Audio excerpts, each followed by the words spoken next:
a déjà eu à perdre quelque chose dans sa vie d'une manière ou d'une autre. Alléluia. Car la perte touche toutes les couches confondues. La perte touche toutes les sphères. La perte touche tous les domaines confondus. Alléluia.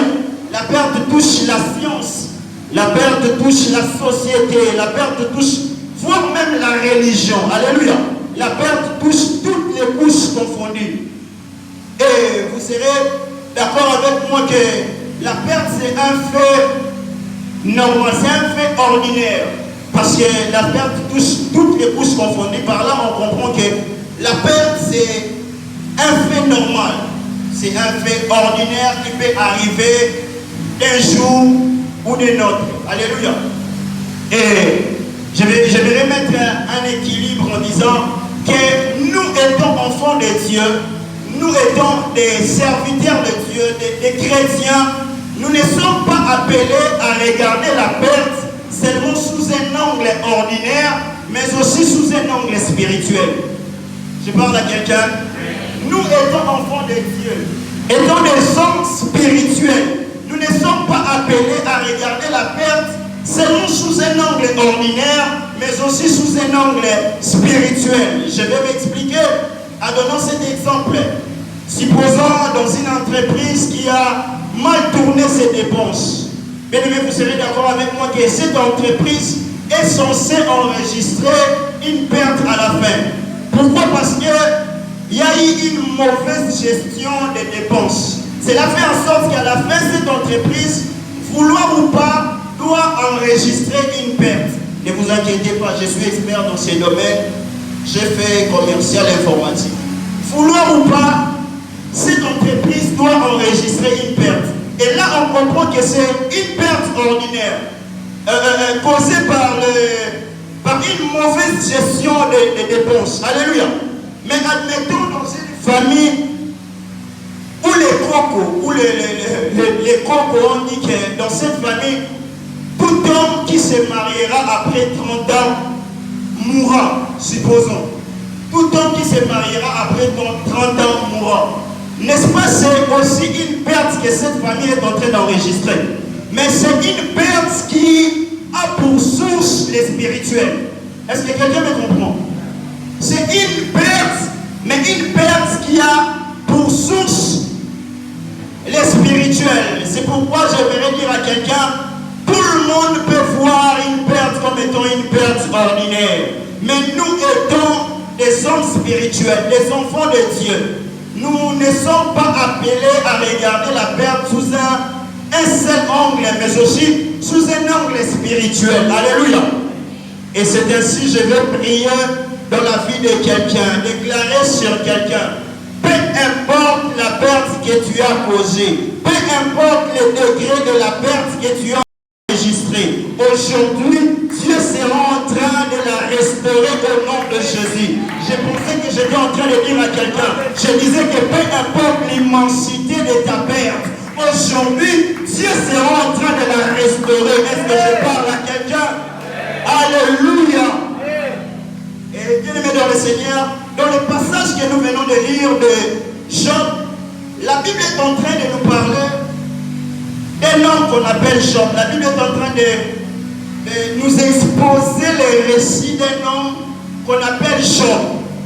Et la Bible nous montre la bonté de Job en disant que Job était un homme intègre. Job était un homme droit. Job craignait Dieu. Job s'est détourné du mal. Job avait beaucoup de biens. De nos jours, on dira d'ailleurs que Job était un businessman comme frère Romier. Alléluia. De nos jours, on dira que Job était un businessman parce qu'il possédait beaucoup de biens. La Bible déclare d'ailleurs que Job était un homme prospère, dont Dieu témoignait l'intégrité et la droiture. J'aimerais dire à quelqu'un que Job est parmi les rares personnes dans la Bible à qui Dieu témoignait son intégrité devant Satan. Est-ce que quelqu'un a compris? Dieu est parmi les rares personnes dans la Bible que Dieu témoignait son intégrité devant Satan. Qu'en est-il de toi et moi? Alléluia. Alléluia. Et un Bible déclare qu'un beau jour, l'enfer s'est jeté sur Job. Il y a eu un grand malheur qui s'est jeté sur Job. Et nous connaissons tous l'initiateur de ce malheur. C'est dû aux fausses accusations de l'ennemi. Alléluia. Un beau jour, le malheur s'est jeté sur Job. Un beau jour, une grande perte s'est jetée sur lui. Et la Bible nous montre comment ses serviteurs venaient l'un après l'autre pour pouvoir lui annoncer la perte qu'il était en train d'encaisser. La Bible déclare que les premiers serviteurs étaient venus en lui disant: Maître, voici, il y a eu les fils de rien, ils sont venus, ils ont ravagé tout, ils ont pris les bœufs. Les deuxièmes aussi étaient venus. Et les troisièmes serviteurs étaient venus en lui disant: voilà, tes enfants étaient dans une fête entre eux, et voici, il y a une tempête et tout le reste comme nous les savons. Alléluia. Et la Bible déclare que Job avait subi en très peu de temps une succession de malheurs. Alléluia. La Bible déclare que Job avait subi en très peu de temps une succession de pertes, indépendamment de sa volonté. Alléluia. Je vais dire une vérité à quelqu'un. Bien-aimé, tu peux être intègre, tu peux être loin, tu peux être le chouchou de Dieu. Sache-le que tôt ou tard, la perte frappera à ta porte. J'aimerais dire à quelqu'un, tu peux être loin, tu peux avoir une grande dimension dans les choses de Dieu. Sache-le qu'un jour, la perte frappera à ta porte d'une manière ou d'une autre. Alléluia. Et nombreux c'est lorsque la perte frappe dans leur porte, ils abandonnent Dieu. J'aime l'attitude qu'avait pris Job. La Bible déclare que Job, malgré cela, Job disait que l'Éternel a donné, l'Éternel a ôté, qu'il soit béni. Vous savez pourquoi Job disait cela? Parce qu'il savait que c'est lui qui m'avait donné. Il a la capacité de ôter, mais bien plus, il a aussi la capacité de restaurer. Est-ce que quelqu'un m'a compris? C'est pourquoi je voudrais dire à quelqu'un aujourd'hui, ce que tu as fait hier, tu l'as perdu aujourd'hui. Sache-le que demain, Dieu sera en train de te donner de plus grandes choses que ce que tu as perdu hier. Je pensais que j'étais en train de dire à quelqu'un, je viens ici. J'étais en train de dire, ce que tu avais perdu hier, sache-le qu'aujourd'hui, Dieu a la capacité de pouvoir le restaurer à multiples fois. Alléluia. Alléluia. Job était en train d'en dire, de parler de terribles moments. Il passait par des moments très compliqués. Job était en train de perdre des choses. La Bible déclare en un seul jour, Job était KO. Il avait tout perdu. Il avait tout perdu. Bien-aimé, j'aimerais te dire, malgré ce que tu es en train de passer, malgré l'immensité des choses que tu as perdues, ne perds pas ta foi. Job, malgré ce qu'il avait perdu, il croyait toujours en Dieu. Alléluia. Job, malgré ce qu'il avait perdu, il croyait toujours en Dieu. Alléluia. Et aujourd'hui, je serai en train de nous parler de trois choses après quoi nous allons prier Dieu. Alléluia. Et le premier point, je l'ai intitulé, il y a certaines pertes qui te permettent de rencontrer ta destinée. Dis à ton voisin, il y a certaines pertes qui te permettra de rencontrer ta destinée. Il est bien qu'il y a certaines pertes qui te permettra de rencontrer ta destinée. On va lire avec moi 1 Samuel chapitre 9, les premiers versets jusqu'au 3e verset. La Bible déclare, il y avait un homme de Benjamin nommé Kis, fils d'Abiel, fils de Zor, c'est compliqué le nom, fils de Bécora, fils d'Afia, fils d'un Benjamite. C'était un homme fort et vaillant. Il avait un fils du nom de Saül, jeune et beau, plus beau qu'aucun des enfants d'Israël. et les dépensa toutes de la dette. Là, je pense, c'est de l'Ocodie s'y retrouve. Les ânesse et Kis, père de Saül, s'égarèrent. Et Kis dit à Saül, son fils, prends avec toi l'un des serviteurs, lève-toi et va à la recherche des ânesse. Bien-aimé, dans ce passage, la Bible s'exprime au sujet d'une perte, mais une perte qui a occasionné une rencontre prophétique. Alléluia. La Bible est en train de s'exprimer au sujet d'une perte, mais une perte qui a occasionné la rencontre prophétique d'une destinée. La Bible déclare que les ânesse de Kis étaient perdus. Et Kis a envoyé son fils Saül pour pouvoir aller les retrouver. Et alors que Saül allait à la rencontre des ânesse perdus, la Bible déclare qu'un jour avant, l'Éternel avait averti Samuel en lui disant, j'enverrai un homme que tu oindras. Alléluia. En d'autres termes, Dieu était en train de dire à Samuel, j'enverrai un homme qui a perdu les ânesse, mais qui doit rencontrer sa destinée prophétique. La Bible déclare que les ânesse, Kis avait perdu ses ânesse. Il a envoyé son fils Saül pour pouvoir aller les récupérer, aller les retrouver. Mais un jour avant, Dieu avertit à son serviteur, le prophète Samuel, en lui disant que j'enverrai un homme que tu vas oindre. En d'autres termes, Dieu est en train de dire que j'enverrai un homme qui a perdu les ânesse, mais qui doit retrouver, qui doit rencontrer sa destinée prophétique. Alléluia. Bien aimé, permettez-moi le terme. Dieu peut manigancer un sujet juste pour faire quelque chose à ta vie. Dieu peut créer un désordre juste pour t'amener à rencontrer ta vraie destinée. Alléluia. Et la famille de Kis avait certainement enregistré une perte, mais une perte qui a changé les statuts de cette famille. Alléluia. Une perte qui était dans les plans de Dieu. J'imagine Saül pouvait dire pourquoi seulement moi? Saül a un peu beaucoup d'eux. Il pouvait dire pourquoi seulement moi, Père? Il y a plusieurs serviteurs dans la maison. D'ailleurs, je ne sais pas, mais je ne pense pas que Saül était le seul fils de Kis. Il pouvait dire, papa, il y a plusieurs enfants dans la maison, pourquoi pas les envoyer, mais seulement moi? Saül pouvait dire, je suis fatigué. D'ailleurs, ça fait 3 jours que je suis en train de marcher à la recherche des ânesse, mais je ne les retrouve pas. Saül pouvait dire, je suis fatigué, je perds mon temps, je suis en train de perdre mon énergie. Alléluia. Bien-aimé, ça peut être le cas pour toi. Dieu t'a imposé une vie de consécration, une vie de sanctification plus complexe que les autres. Et cela fait en sorte que tu commences à perdre des choses. Tu commences même à perdre ta beauté. Tu commences à perdre ta santé. Bien aimé, la vie de sanctification, de consécration, ce n'est pas facile. Ça peut faire en sorte que tu commences à perdre ta beauté, ta santé, tes relations même.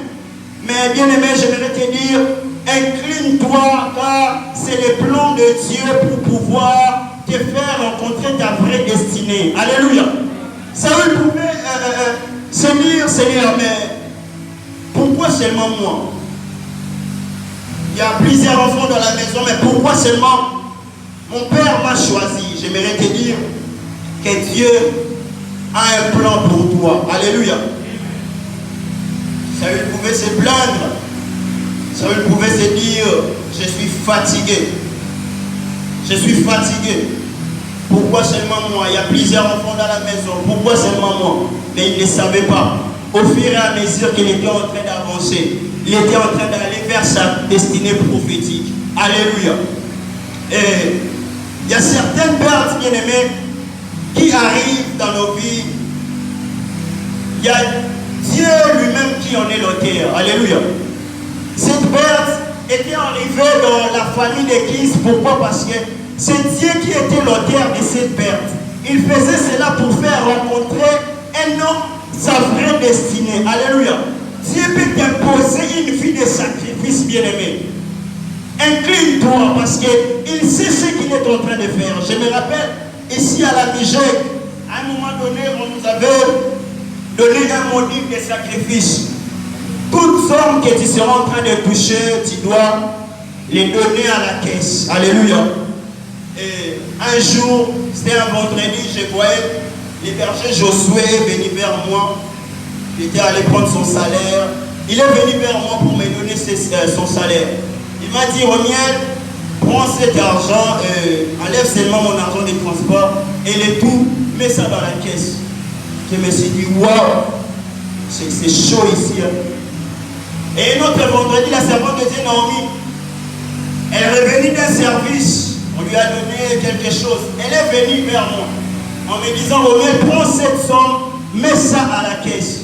Et j'ai pris, j'ai compté, je voyais que c'était vraiment une somme colossale, bien aimé. Je me suis dit que c'est chaud ici. Bien aimé, Dieu peut t'imposer une vie de sacrifice. Dieu peut t'imposer une vie très compliquée par rapport aux autres. Tu peux te dire, Seigneur, c'est une punition ou quoi? J'aimerais te dire, c'est par là que Dieu sera en train de passer pour te faire rencontrer ta vraie destinée. On a vu plusieurs gens. Il y a la sanctification. J'aimerais dire à quelqu'un, cette sanctification, sache-le que demain va payer.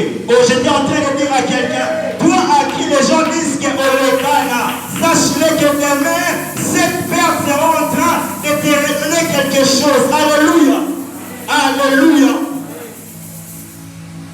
Et Saül pouvait voir ça comme étant une punition. Alors que dans les calculs de Dieu, c'est une manière pour pouvoir le faire rencontrer sa destinée. Et j'aimerais dire à quelqu'un que ce que tu as perdu dans la vie, ça ne sera pas égal à ce que Dieu sera en train de te donner aujourd'hui. J'étais en train de dire à quelqu'un, ce que tu as perdu hier, ça ne sera pas égal à ce que Dieu va te donner aujourd'hui. Alléluia. Est-ce que quelqu'un peut dire après moi disparité? Dit après moi disparité. La disparité, c'est la disproportion d'une chose à une autre. C'est une différence d'une chose à une autre. J'aimerais dire à quelqu'un aujourd'hui, ce soir, Dieu te donnera des choses qui auront une grande disparité par rapport à ce que tu avais perdu hier. J'étais en train de dire à quelqu'un, ce que tu as perdu hier, aujourd'hui, il y aura une très grande différence par rapport à ce que Dieu va te donner. Est-ce que si tu parles à quelqu'un, donne-moi un bon amen. Si cette parole est à toi, donne-moi un très grand amen. Alléluia. Et le deuxième point, je l'ai intitulé, tu perdras ton héritage par ta propre faute. Alléluia. Tu perdras ton héritage par ta propre faute. Prenez avec moi Juge les chapitres 16. Juge 16, les versets 4. Je vais faire un peu une lecture à chaud des moutons. Et la Bible déclare, après cela,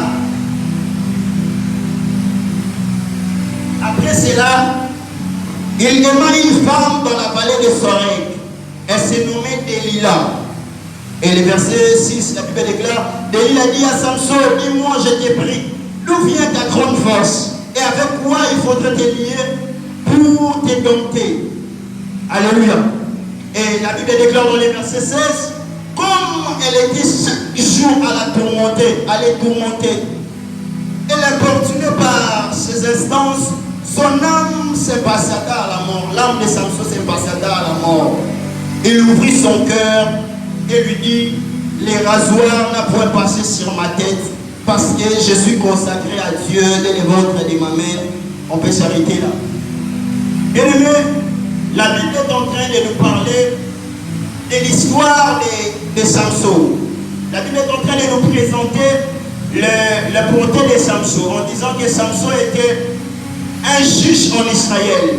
Samson était un vaillant. Samson était un oint de l'Éternel consacré depuis les ventres de sa mère. Alléluia. Et déjà, j'aimerais dire à quelqu'un que chaque onction que Dieu nous donne a sa fonction précise. Alléluia. Toute onction n'est pas faite pour seulement donner des kits à l'église. Il y a certaines onctions, comme celle de Samson. Cette onction a été pour lui de donner des coups. Est-ce que je parle à quelqu'un? Cette onction a été faite pour j'ai regardé une vidéo d'un sportif.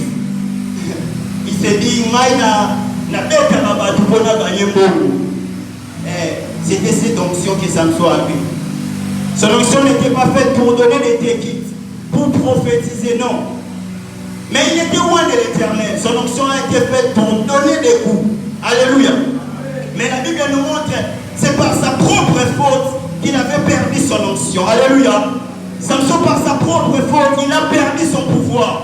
Sa propre faute, il a perdu sa force, sa richesse, ce qu'il avait. Son onction, faute de discrétion, Samson a perdu sa force. Par manque de sagesse, Samson a perdu sa force. Par sa propre faute, il a perdu sa force. Par le design de l'amour qui est présenté Delilah, Samson a perdu sa force, bien-aimé. Il y a une parenthèse que je vais ouvrir. Bien-aimé, vous serez d'accord avec moi qu'il y a des relations attractives de perte. Il y a certaines relations, lorsque tu entres, bien-aimé, tu auras des pertes comme jamais. Tu commenceras à perdre des choses en cascade. Il y a même des rencontres, bien-aimé, si tu les fais seulement, sache-les que tu seras en train de perdre des choses. Il y a des relations, tu te mets avec quelqu'un, tu commences à perdre ta vie de prière, les minimums de ton argent que tu avais, un peu de sagesse que tu avais, tu commences à les perdre. Alléluia. Pourquoi? Parce qu'il y a des relations attractives de perte. Et c'était la même relation que Samson avait rencontrée. Bien aimé, plusieurs d'entre nous ont perdu des choses comme Samson. Par manque de discrétion, par manque de secrets professionnels. Yoba betelio li solomo ya musala, ok directement ko exposa ou pas mutunyoso. Au monde m'a banuni. Par manque de secrets professionnels, par des sentiments, emportés par des sentiments, par la folie de l'amour que cet homme te donne. Bien aimé, tu peux perdre ton héritage. Il y a certains même, c'est par les vies de péché. Tu as perdu ton héritage. Par ces vies de désordre, tu as perdu ton héritage. Bien aimé, sache qu'il y a certaines pertes qui peuvent ruiner ta vie, toute ta vie, peut ruiner toute ta vie. Il y a certaines pertes qui peuvent détruire ta vie d'une manière compliquée, tu n'auras pas l'idée. Il y a certaines pertes même qui retardent de destinée. Alléluia. Et c'était le cas pour Samson. Cette perte avait retardé la destinée de Samson. Cette perte avait retardé la destinée de Samson. Alléluia. Bien-aimé, tu allais être loin avec Dieu. Tu allais être loin dans ses business. Tu allais être loin dans tes études, mais par manque de discrétion, par manque trop. Toi tu dis tout à tout le monde. Tu rencontres tout à tout le monde. Il y a des messages que tu perdras ton héritage. Si seulement tu n'as pas de discrétion, tu perdras ton héritage. Tu devais être loin dans ces commerces que tu fais. Pourquoi tu es retardé? C'est parce que tu as exposé tout. Mais j'aime une chose. La Bible déclare dans les livres des Juges, verset 28. La Bible déclare que Samson a fait une prière de repentance à Dieu. Écoute ce que Samson dit. Samson dit, Seigneur éternel, souviens-toi de moi. Je t'ai pris, ô éternel. Donne-moi de la force seulement cette fois. Et que d'un seul coup, je tirerai vengeance des Philistins pour m'aider si bien aimé. J'aimerais dire à quelqu'un, il y a certaines restaurations viennent seulement lorsqu'on se répand à Dieu. Alléluia. Dis-moi entre nous, tu as commis des choses horribles. Tu as péché d'une manière scandaleuse. Dieu ne sera pas là en train de te restaurer automatiquement comme ça, bien-aimé. Sache-le que tu dois te repentir devant Dieu pour que la restauration vienne.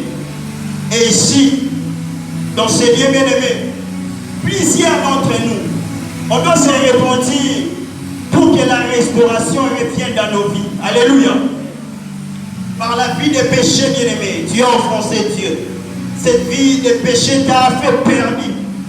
T'a fait perdre, allais-je dire, ta vie de prière, tout ce que tu avais. Bien-aimé, cette vie de duplicité, on te connaît ici, les frères Romiel, mais là-bas, on te connaît les frères Saddam, qui donnent des balles au pied des Kouloum.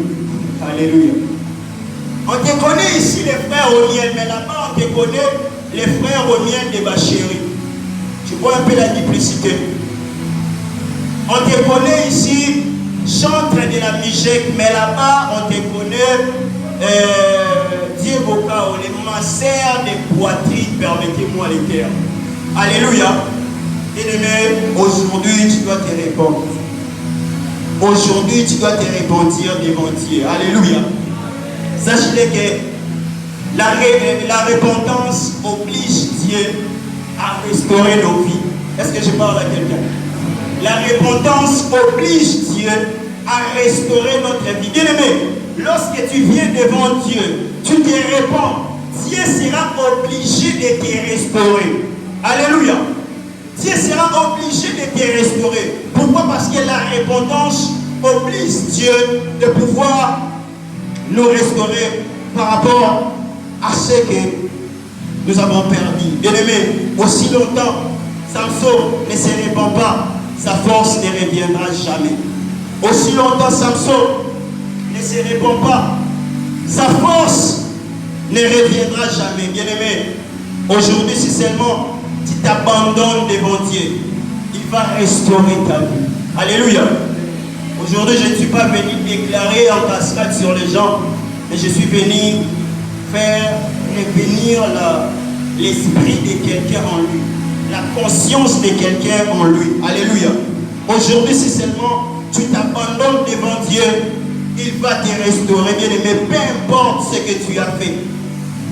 Dieu va te restaurer. Mais j'aime une chose, la Bible déclare que les cheveux de Samson recommençaient à croître, recommençaient à repousser. En d'autres termes, Dieu était en train de commencer à restaurer la perte que Samson avait encaissée. Alléluia. Dieu était en train de restaurer la perte que Samson avait encaissée. J'aimerais dire à quelqu'un que Dieu a la capacité de restaurer ta vie si seulement si tu t'abandonnes à lui aujourd'hui. Alléluia. Alléluia. Dieu a la capacité de restaurer ta vie si seulement tu t'abandonnes à lui aujourd'hui. Amen, amen. Amen, amen. Et le dernier point pour clôturer, et c'est par là qu'on va prier Dieu. J'ai intitulé ces points. Il y a certaines restaurations qui viennent que lorsqu'on fait appel à Dieu.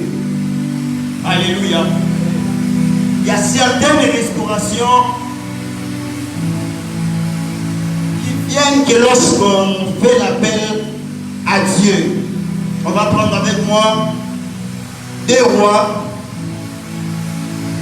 C'est l'histoire d'Ézéchias. C'est par là qu'on va faire appel à Dieu pour pouvoir restaurer nos vies. Alléluia.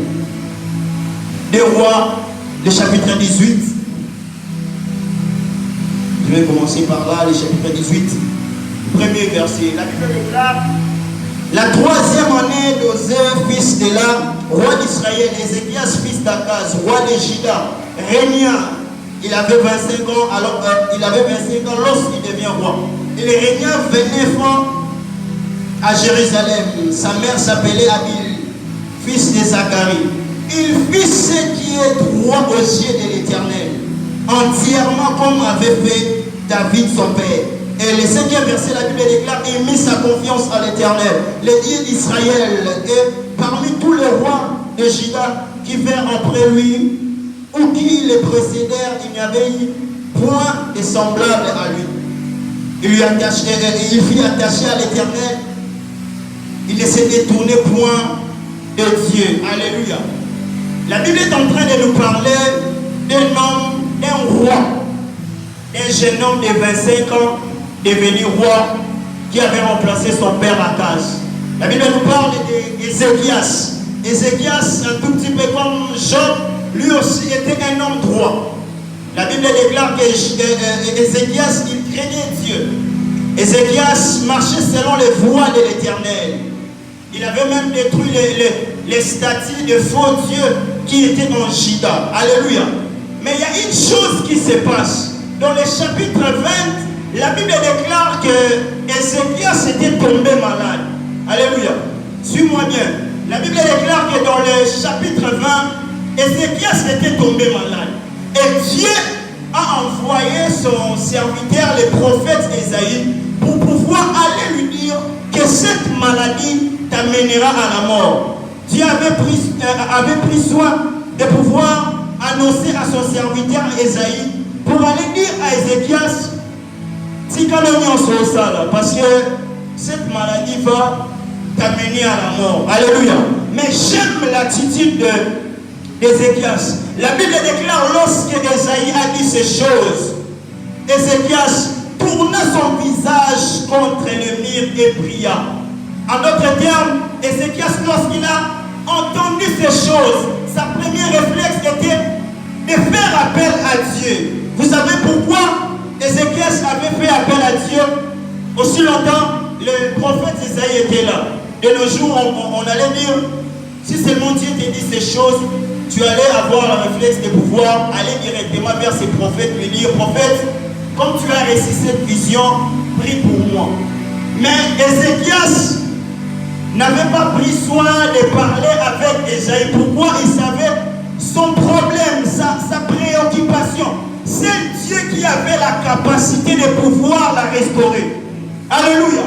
Ézéchias avait compris que mon problème, c'est Dieu qui a la capacité de pouvoir les restaurer. Alléluia. Et Ézéchias a fait appel à Dieu. Ézéchias pouvait faire appel aux prophètes. Il y avait plusieurs prophètes en Israël. Mais Ézéchias avait compris que ma situation, c'est Dieu qui a la capacité de pouvoir la restaurer. Bien aimé, la mort est la plus grande perte que l'homme peut encaisser ici sur terre. Je vais choquer quelqu'un que laisse recevoir Jésus de ne pas recevoir Jésus avant ta mort, ce n'est pas la plus grande perte que l'homme peut encaisser. Mais la plus grande perte que l'homme peut encaisser dans sa vie, c'est la mort. Et mais si tu meurs aujourd'hui, tu n'auras pas le temps de te repentir. Est-ce que quelqu'un me comprend? Si tu meurs aujourd'hui, tu n'auras pas le temps de dire Alléluia.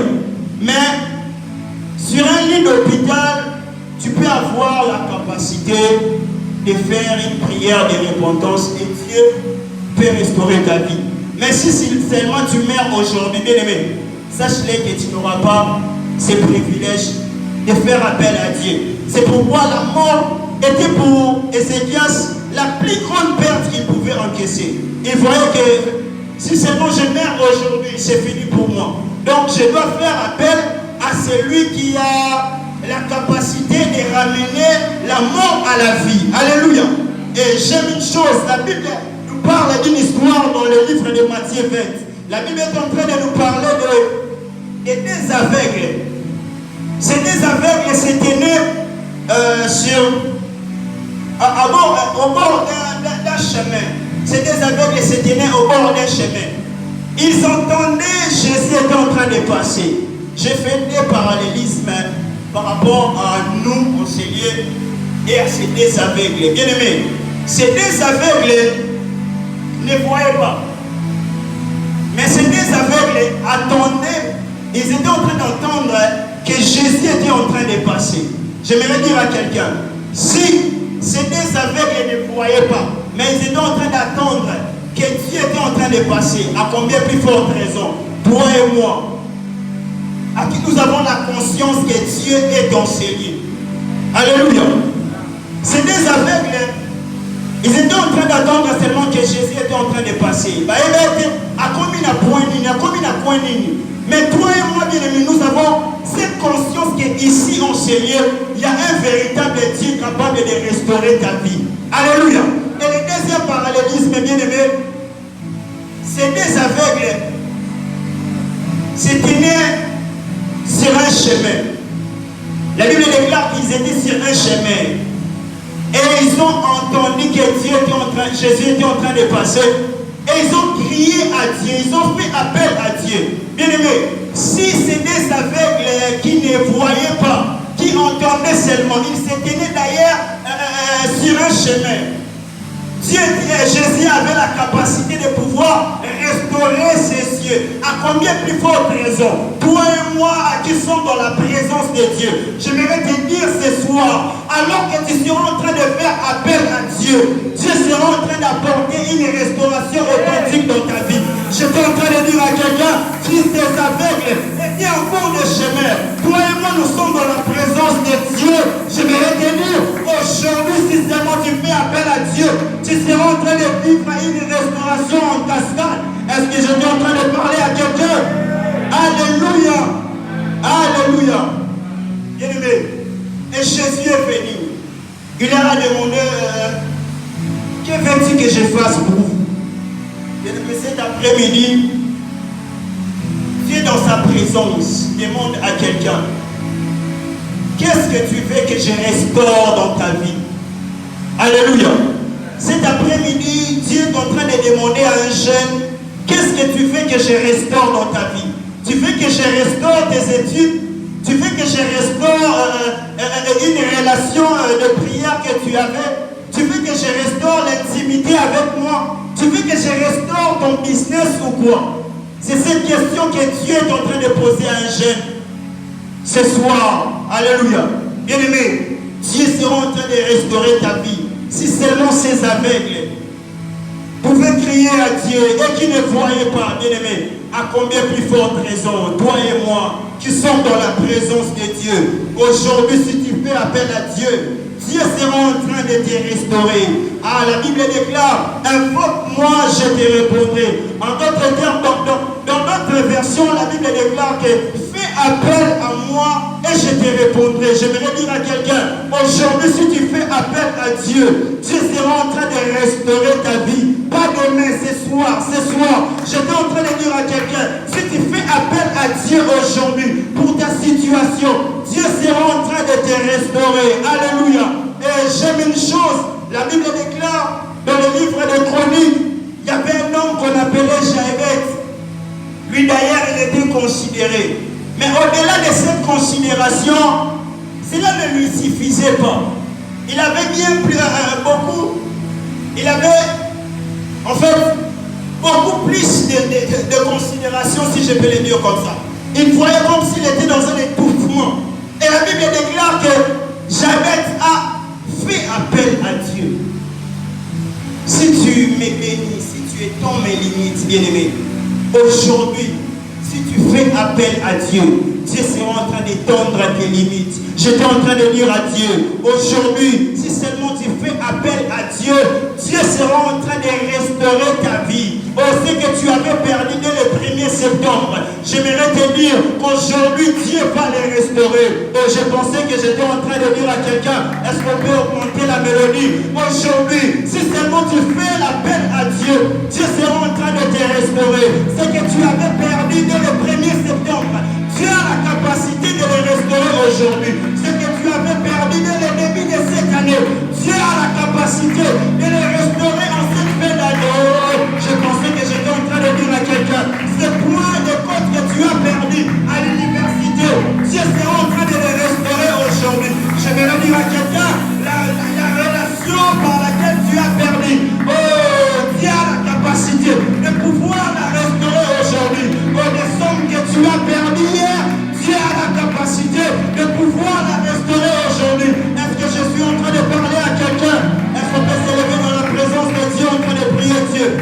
à Dieu, Seigneur, je fais l'appel à toi ce soir. Agis en ma faveur. Viens restaurer ma vie. Viens restaurer ma santé. Viens restaurer mon business. Viens restaurer mes études. Est-ce que quelqu'un peut se lever dans la présence de Dieu en train de prier Dieu? Oh, sois en train de parler à Dieu. Si c'était des aveugles, ils étaient en cours de chemin. Ils avaient fait l'appel à Dieu. Dieu les a répondus. À combien plus forte raison, toi et moi qui sommes dans la présence de Dieu, Dieu se sent obligé de te restaurer parce que tu dépends à sa puissance. La Bible déclare, approchez-vous de moi et je m'approcherai de vous. Aujourd'hui, si seulement tu t'approches de Dieu et que tu fais appel à lui, il sera en train de te restaurer. Est-ce que quelqu'un peut se lever dans la présence de Dieu, en train de prier Dieu, sans en train de parler à Dieu bien-aimé?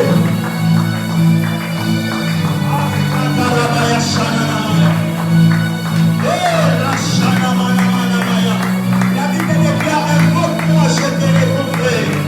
Invoque-moi, je te répondrai. Invoque-moi, je te répondrai. Oh, Dieu a besoin de répondre à quelqu'un qui va lui invoquer ce soir. Dieu a besoin de répondre à une prière ce soir. Dieu se sent obligé de répondre à ta prière. Pourquoi? Parce que tu es en train de faire appel à lui.